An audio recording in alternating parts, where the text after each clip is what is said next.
Hi guys, welcome back to my channel. It's Dotton here, and I would like to kind of give you an update on Trading 212 and what I've actually been investing in recently.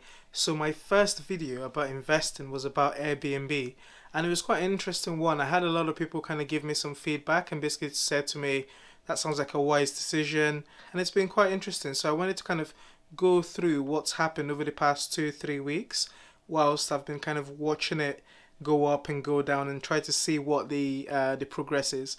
Obviously, we've got to bear in mind that this is actually a long-term investment. So regardless of what actually happens, it doesn't really matter what the data is until you sell it. So you can never lose money on investment unless you sell the investment at whatever price it was. So basically going through this graph and basically just telling you that, okay, yes, there was a point where I was £60 up or £70 up, or let's say 15% up.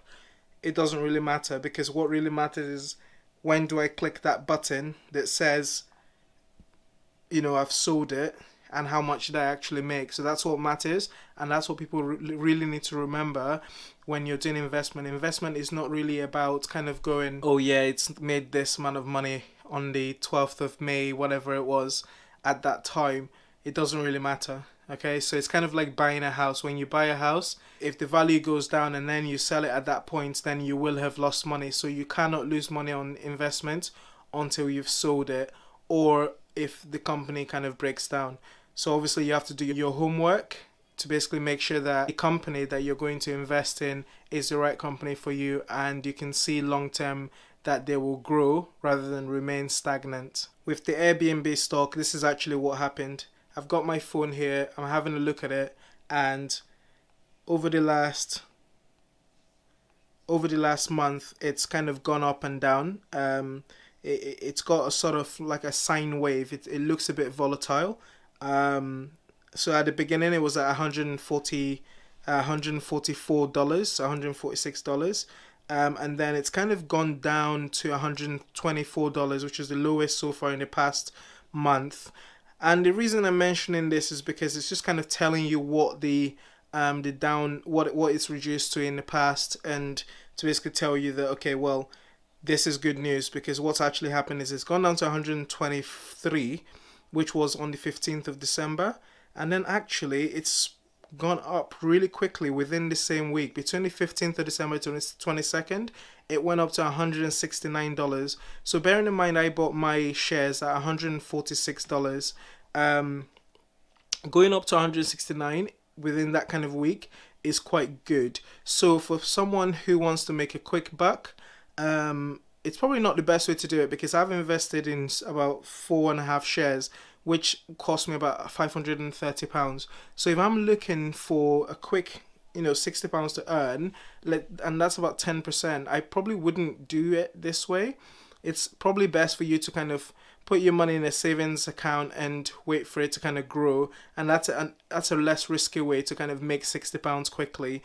But like I say, this is a long-term investment, so I'm not really expecting to make so much money off the bat. What I would be saying is, okay, well, looking at this now, on the 22nd it was 169, and then it's gone down to 148. So I'm still about 1% up, but it doesn't really matter, like I say. So what you need to bear in mind is this will go up and down, but the idea is in the next few years I'm expecting an exponential growth, and I'm hoping to have made twice what I've actually put in.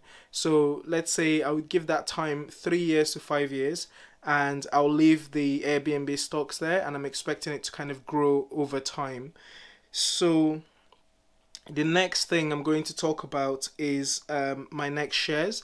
I've actually bought TUI shares. So TUI shares was at, I bought it at £4.14p each. That was actually a good price, because I've noticed that over the last, if you go to maximum in terms of Trading 212, but essentially what we're looking at here is you go to the max, and then you can see that, TUI from 2015 has always been on about £11. So in 2015 it was at £11, and then going up to £17, which is its maximum in May 2018, and then going down to £4.65 today.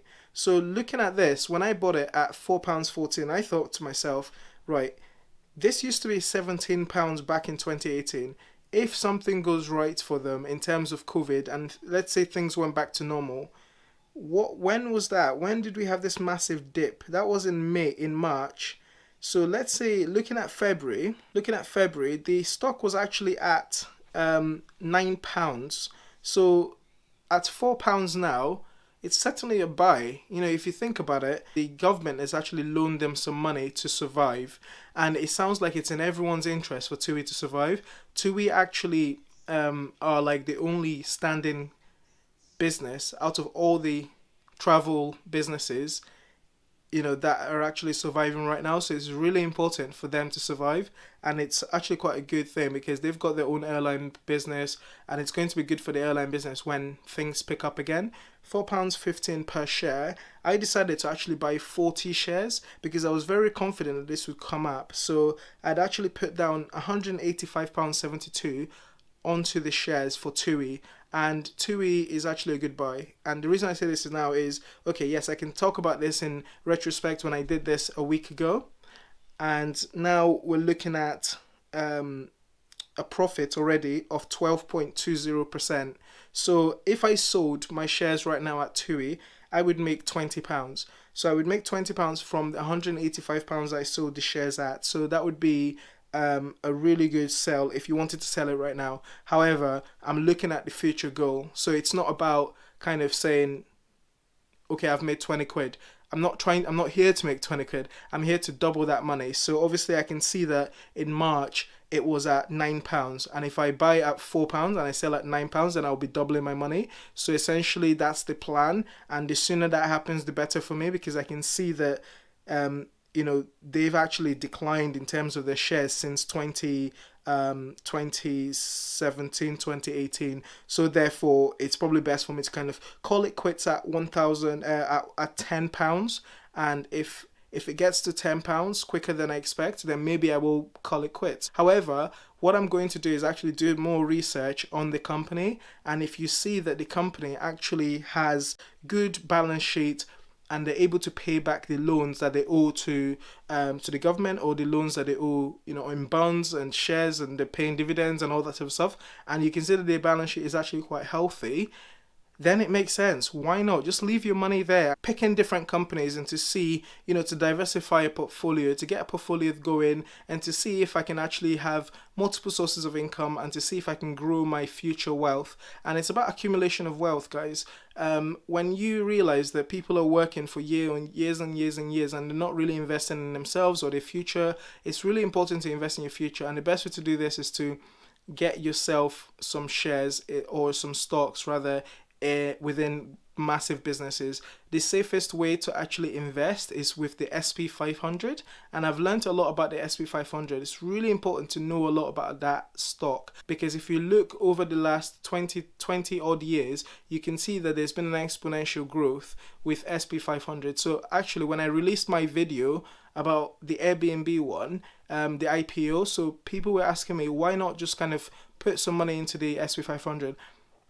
It's a great idea, and I agree with that idea, but I want me to take more risk. I want to take more risk because I know that there's more reward. Yes, there will be losses, but there will be more reward, because I can kind of take one business.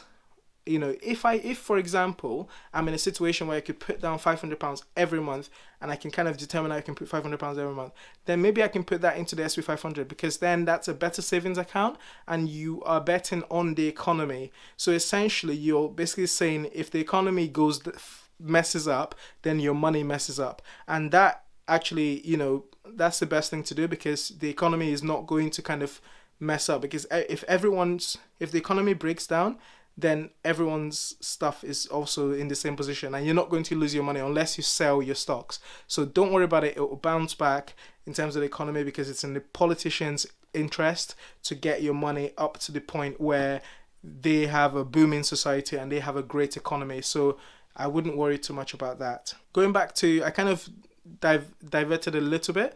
But going back to my last stock, so last week, and I bought some shares at Carnival. So Carnival is actually a really risky one. So I put in about £279 on this one, and the reason why I did this is because I know that the cruise industry is huge. The cruise industry is going to come back, come back in force when the vaccine kind of takes good control over the coronavirus. So let's say the coronavirus, everything kind of gets sorted out within the next 6 months. Carnival stocks and shares will shoot up really quickly. And what I actually did was I bought the shares at £14.20 each, and I bought 20 shares. So £14.20 was how much I bought it at, and it's actually gone down to £13.93. And if you can take the note of the difference, it's only gone down by 2.51%. So that's not really a big problem. And like I said, I haven't lost money until I sell the shares. So now looking at the history, if I go back to the good old days when Carnival were making a lot of money, their shares used to be valued at £53. So now thinking about that, £53, that's 5 times as much as what it is right now. So I'm comparing it to TUI. So this TUI situation, I actually looked back to 2018, 2017, and you can see that, okay, they had a really good year.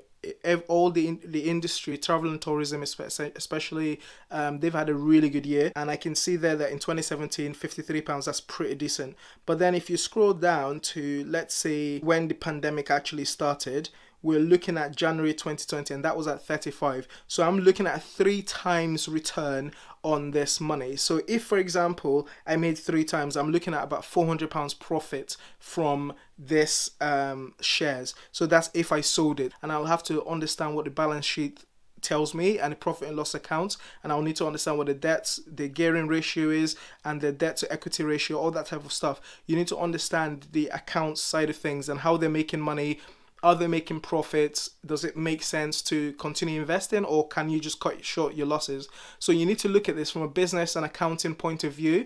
So you're not just kind of going after making money. And if you're fully going after just making money, the problem is you will be thirsty for more, and it will come back down again, and you will just keep, if you're just trying to make money quickly, short term, you will keep trying to make money. And it's kind of like gambling, because then you won't actually make much money, but you could actually lose your money by actually selling at a lower price, because you're not sure if it's ever going to come back up, because no one is sure if it's ever going to come back up. But the idea is you're willing to wait to see what happens. So from my understanding, that's what I'm going to do. And that's the end of my investment portfolio news today. I've got some other stuff ticking along, not really anything important to report, but what I'm going to do is in the next 2 weeks, I'm also going to update you on what's going on with my current portfolio, and then I'm going to share the information about what the next stock is I'm going to buy. So I'm not going to buy the Tesla stock, and I know this sounds crazy, but I feel like there are other electric car companies that are coming up now with their own electric and innovation thing. It's actually a battle of who can do the better battery.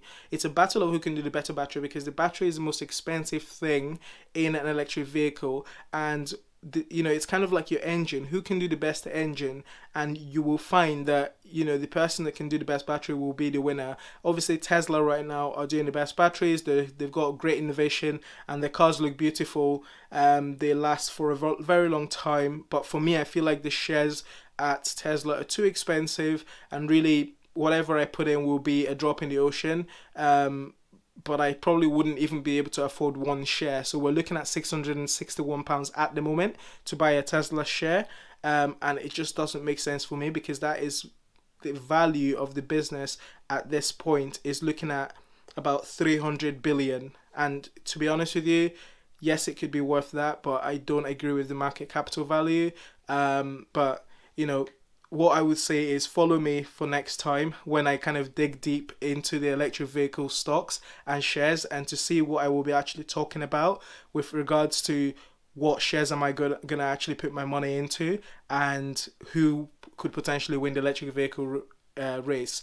I may also talk about hydrogen as a source of competition for electric vehicles. Who could win that battle between electric vehicles and hydrogen? Hydrogen obviously is a better bet. However, the infrastructure and putting everything down in place for it to happen in the right way is going to be more complicated. So I'm really excited to see what the end goal is going to be and to see what's actually going to happen.